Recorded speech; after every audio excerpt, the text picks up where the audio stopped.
안녕하세요. 유렉입니다. 반갑습니다. 오늘은 지난 시간에 저희가 인터페이스에 대한 개념적인 얘기를 했는데, 이제 분리라고 하는 것에 인터페이스가 필요하다라고 했는데, 이제 거기다 더불어서 그렇다면 추상 클래스와 인터페이스가 좀 비슷한 것 같은데 그 차이는 어떻게 됩니까? 이제 그걸 좀 더 자세히 설명해 줄 수 없습니까? 이런 질문을 할 수 있을 것 같은데요. 그래서 보충 설명을 좀 하려고 합니다. 여기 보시면 두 개의 클래스가 있는데 하나는 율렉 이그잼이 있고요. 또 하나는 YBM 이그잼이 있다고 합시다. 자, 이거를 보면은 공통 분모가 있잖아요. 그 안에 들어가면 뭐 속성이 공통일 수도 있고 또는 기능이 공통일 수도 있는데 이 사실 여기 클래스 명을 보시면은 그 이름 자체도 공통 분모를 갖고 있어요. 그래서 여기 보면 이그잼이라는 게 있고 이그잼이라는 게 있죠. 그래요. 이 앞에 있는 이름이 대부분 특화된 이름이고요. 그 특화된 기능이 포함된 거고, 이 이그잼이라는 녀석이 붙음으로 해서 그 녀석이 갖고 있는 속성이라든지 메서드가 동일한 구조로 갖게 됩니다. 그래서 이것의 공통분모를 찾아라 라고 하면은 이렇게 찾게 되는 거죠. 이그잼이라고. 이게 추상하고 이게 추상 클래스예요. 이 개체들이 갖고 있는 녀석의 공통화 또는 일반화라고 하는 녀석이 추상이고요. 그런 그 클래스를 만들게 되면 우리가 추상 클래스를 만드는 거니까 추상화 작업이라고 말하게 되죠. 이렇게 추상을 하게 되면은 좋은 점이 뭐냐면은 공통으로서 있는 녀석이 속성이 있다고 하면은 그걸 집중화도 할 수 있고 또는 기능적으로 반드시 같이 갖고 있어야 할 공통 분모에 어떤 기능 서비스가 있다고 하면 그거를 집중하거나 또는 강제화할 수도 있어요. 자, 이렇게 추상 클래스를 만들 경우에 우리가 이것을 사용하는 녀석이 누군지는 별로 관심이 없습니다. 중요한 거는 이 녀석이 갖고 있는 공통사항을 집중화하겠다라고 하는 것이 첫 번째 목표가 되거든요. 물론 여러 가지 이유로 이런 추상 클래스를 만들 수 있긴 합니다. 그래서 만약에 여러분들이 이것을 이용하는 이그잼을 이용하는 녀석을 만들려고 할 때 얘가 먼저 존재하게 되고 뒤늦게 어떤 녀석은 율레 이그잼만 쓰겠다, 어떤 녀석은 YBM 이그잼만 쓰겠다라고 할 수도 있어요. 그런데 누군가가 만약에 추상화된 녀석을 가지고 쓰겠다라고 하면은 이게 어떤 효과를 갖게 되냐면은 이그잼을 갖고 있는 이 녀석은 얘도 쓸 수 있고 얘도 쓸 수 있는 거죠. 얘네들이 공통 분모의 수준에서 쓴다고 하면은 얘도 쓸 수 있고 얘도 쓸 수 있어서 변명적으로 얘를 상속받고 있는 또는 얘를 틀로 갖고 있는 녀석들에 대해서 일괄적으로 관리할 수 있게 되는 그런 형태의 클라이언트를 만들 수 있게 됩니다. 이러다 보니까 이게 인터페이스냐라는 얘기를 하고 있는데요. 인터페이스는 그게 아니에요. 인터페이스는 이렇게 생각하셔야 됩니다. 추상 클래스는 이 클라이언트와 상관없이 얘가 먼저 존재하게 되죠. 얘가 도구니까 이 도구가 먼저 존재하게 될 수도 있고 그 다음에 클라이언트가 어떤 걸 사용할 것인가가 결정짓는 거라면 인터페이스는 그 반대가 돼요. 일단 여기에 이제 파일 세버라고 하는 녀석이 있습니다. 이 녀석은 내가 파일을 저장하는 역할을 해주겠다. 그런 역할을 하려고 하는데 문제는 너희들이 저장하고자 하는 그런 기능이 필요하다고 하면은 이 인터페이스를 내가 정해놨으니까 데이터를 주는 기능을 너희들이 구현해서 그 구현한 객체를 여기다 꽂아면 된다는 얘기예요. 다시 얘기하면은 내가 이런 서비스를 파일을 저장하는 서비스를 할 건데 너희들이 그 기능이 필요하다고 하면은 이거 구현해서 여기다 도킹시켜줘라고 하는 약속을 오픈하게 되는 거고요. 그 약속은 이렇게 어떻게 보면 클라이언트죠. 아까 이제 추상 클래스는 걔가 부품이라면 이거는 사용자 쪽에 있는 클라이언트가 돼요. 부품이 아직 없는 거예요.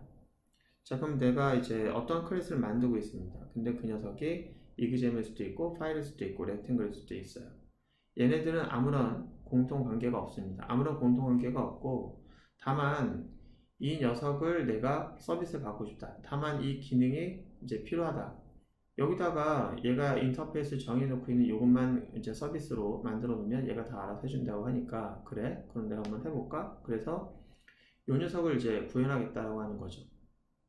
물론 이것도 앞에서 다뤘던 것처럼 이 인터페이스를 상속받는 것처럼 이게 삼각형 해가지고 상속받는 모델을 가질 수 있지만 일반적인 인터페이스는 그렇게 하면 느낌이 정말 뭔가를 물려받는 것 같아서 그런 형태의 도형보다는 저는 이런 형태의 상속편을 좋아합니다. 인터페이스 상속받는 경우에는 인터페이스를 상속받다기보다는 인터페이스를 구현하겠다 이렇게 표현하는 거거든요. 그래서 인터페이스를 이제 구현한 객체를 꽂아놓기만 하면 되는 거기 때문에 만약에 파일한 녀석도 얘하고 전혀 상관없지만 나도 저 기능이 필요해 라고 하면은 내가 직접 이 녀석을 구현하지 않고 얘가 필요로 하는 그런 인터페이스 약속되어 있는 녀석의 구현만 내가 하겠다. 그러면은 없었지만 여기다 이렇게 getData라고 하는 것을 구현만 해주면 얘가 알아서 해준다는 얘기죠. 그래서 일단 여기서 이제 인터페이스에서 필요로 하는 그 서비스를 구현만 하면은 꽂을 수 있는 거예요. 이렇게 꽂아가지고 이쪽에서는 그 인터페이스를 이용해서 이걸 호출하게 되면 되죠.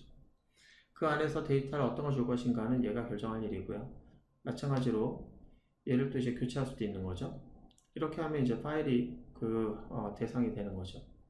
인터페이스는 이렇게 주가 되는 게 누구냐면 얘가 주가 되는 것이 아니라 얘가 주가 되는 거예요. 그래서 얘가 꽂아놓을 수 있는 부품을 이 인터페이스에 맞게만 하면 다 서비스해주는 모듈로서 만들 수 있게 되는 거죠. 심지어는 인터페이스는 이래요. 이 녀석이 지금 이걸 구현함으로 해서 여기에 꽂아질 수도 있는데 다른 쪽을 보니까 혹하는 녀석이 또 하나 생겼네요. 분석까지 해준다는데 이 녀석은 토탈과 AVG라는 녀석을 가지고 있으면 거기 적절한 분석을 위한 그 결과를 출력해주거나 또 만들어준대요. 와, 그럼 나 욕심이 생겼어요. 나 저것도 구현할래. 해가지고 얘가 이걸 또 구현하겠다. 그럼 이제 구현이 되는 거예요. 얘는 어차피 토탈과 AVG에 있었기 때문에 딱 맞네요. 이걸 구현한 녀석입니다. 나 이 구현하고 있어요 라고 해서 이것을 인터페이스로 임플리먼트 하겠다라고 하면 요 녀석 꽂아가지고 이 기능까지 쓸 수 있는 거죠. 얘는 도킹이 두 가지가 가능해요. 이쪽에다 도킹해서 이 서비스를 받을 수 있고 얘는 여기다 도킹해서 이 서비스도 받을 수 있죠. 얘 같은 경우에는 여기에만 도킹해서 이 서비스를 받는 걸로 구현한 거고요. 그래서 인터페이스는 이렇게 다양한 인터페이스를 내가 구현할 수가 있기 때문에 상속이라고 굳이 따지게 되면은 얘는 상속을 얘도 상속받고 얘도 상속받아서 다중상속이라고 볼 수 있는데 우리가 생각할 때 상속은 반드시 하나만 상속이 가능해야 되거든요. 그래서 우리가 클래스 상속이 있고 인터페이스 상속이 있는데 클래스 상속은 C를 갖고 있는 내 족보 체계에서의 어떤 유전자라면 클래스 상속은 인터페이스 상속이라고 하는 것은 유전자를 물려받는 것이 아니라 그때그때 사교적으로 필요에 따라서 결합하는 그런 관계라고 보시면 되겠습니다. 그래서 인터페이스는 사교적인 관계를 만들어낸 상속이라면 이제 클래스 상속이라고 하는 녀석은 나의 이제 유전자 DNA를 물려받는 것이다. 그렇게 보시면 되겠습니다. 자, 잘 이해되는지 모르겠는데요. 이제 이런 개념을 가지고 자바에서는 인터페이스를 어떤 키워드로 어떤 식으로 이제 이거를 표현식으로 바꿔서 이제 구현하게 했는지 이제 거기에 포커스를 맞춰주는 거죠. 인터페이스는 자바에만 있는 것도 아니고 프로그래밍에만 있는 것도 아닙니다. 하지만 프로그래밍이라든지 또는 자바에서는 이런 인터페이스라는 개념을 어떤 식으로 구현하게 했는지 그 문법적인 키워드를 공부하는 것이 여러분들이 배우는 거예요. 일단 개념은 개념이고 구현은 구현인 겁니다. 다음 시간에 인터페이스 구하는 방법을 좀 알아보도록 할게요. 오늘 고생 많으셨고요. 다음 시간에 뵙도록 하겠습니다.